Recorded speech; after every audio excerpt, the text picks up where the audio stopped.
आपके द्वारा चुना गया साथ, आपकी कंपनी, आपके आसपास का माहौल, आपके साथ रहने वाले लोग, जिनके साथ आप रहते हैं, ये सारी चीज़ें आपकी लाइफ को वहाँ ले जाती हैं जहाँ जिस जगह के बारे में आप सोच भी नहीं सकते, कल्पना भी नहीं कर सकते। आपको पता है, यदि हम मंदिर में बैठते हैं तो मंदिर की वाइब्स, मंदिर में बैठे भगवान, हम उन जैसा होने लगेंगे। उनकी ऊर्जा, उनकी शक्ति हमें प्राप्त होगी। यदि मंदिर की सीढ़ियों में बैठ के यदि हम भगवान का चिंतन करते हैं तो भगवान भी हमारे साथ बैठ करके हमारा चिंतन करेंगे और यकीनन हम उन जैसे होने की कोशिश करेंगे, लेकिन हम उन जैसे हो जाएंगे। कहने का मतलब ये है कि यदि हम किसी कसाई खाने में जाते हैं जहाँ पर निर्जीव प्राणियों की, जीवों की हत्या की जाती है, जो जो भोजन है किसी का, हमारी नज़रों में तो वो निर्जीव प्राणी, लेकिन वो किसी का भोजन है। और जब हम वहाँ जाते हैं तो हमारे अंदर वहाँ की भी वाइब्स टच करती हैं, वहाँ की ही वाइब्रेशन हम लेकर के आने वाले होंगे। वहाँ की थॉट, वहाँ का माहौल, वहाँ का जो भी कुछ होगा वो हमें एंटर करेगा, प्रवेश करेगा और हम वहाँ के जैसे हो जाएंगे। वही हत्यारापन, वही कसाईपना हम में आएगा और हम नहीं बच सकते।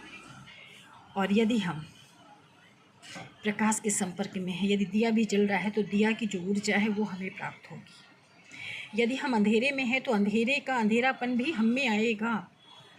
यदि किसी अच्छे का साथ है, टॉपर्स का साथ है, कुछ मिलेनियर बिलियनियर जो हैं, यदि हम उनके साथ हैं तो हम भी कुछ ना कुछ बन ही जाएंगे।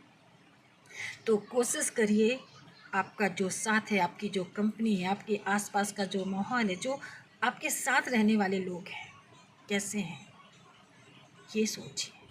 क्योंकि आपके आसपास का माहौल, आपके साथ रहने वाले लोग आपका भविष्य बनाते हैं, आपके जीवन का निर्णय करते हैं कि कैसा होगा आपका जीवन, कैसा होगा आपका भविष्य। तो कोशिश करिए इस भविष्य को, इस जीवन को, इस लाइफ को बचाने की। बहुत मैटर करता है। अगर मंदिर में बैठे भगवान की तरह बनना है तो सिर्फ मंदिर जाइएगा। यदि अपने जीवन को बदलना है तो अपनी कंपनी, अपने साथ को बदलिए। यदि जीवन में प्रकाश चाहिए तो प्रकाश के संपर्क में रहिए, उस ऊर्जा के कांटेक्ट में रहिए जो आपको देने वाली, जो आपको वहाँ से मिलने वाली है। सूर्य के संपर्क में रहेंगे तो सूर्य की किरणें भी आपके जीवन में उजाला लाएंगी। सूर्य जैसा नहीं, लेकिन सूर्य की तरह चमकना शुरू कर देंगे आप। तो आपकी जो कंपनी है, जो आपका साथ है, वो आपका भविष्य, आपका जीवन, आपका फ्यूचर सब कुछ सिक्योर करती है, सब कुछ बनाती है।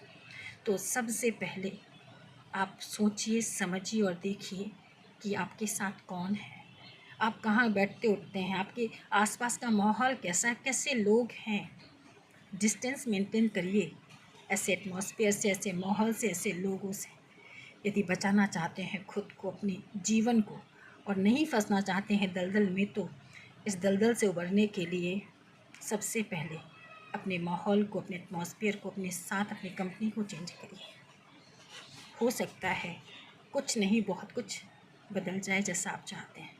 क्योंकि मैं बहुत ऑब्जर्व करती हूँ, बहुत सारी चीज़ें ऐसी अनवांटेड, अनएक्सपेक्टेड होती हैं जो नहीं चाहिए होता, फिर भी हमारे साथ चल रही होती हैं। स्टॉप करिए खुद को, बस स्टॉप करिए, इतना ही कहना है। Thank you and take care. आपके साथ में रहने वाले लोग, आपके आसपास का माहौल बहुत कुछ देता है। बस इतना, thank you and take care.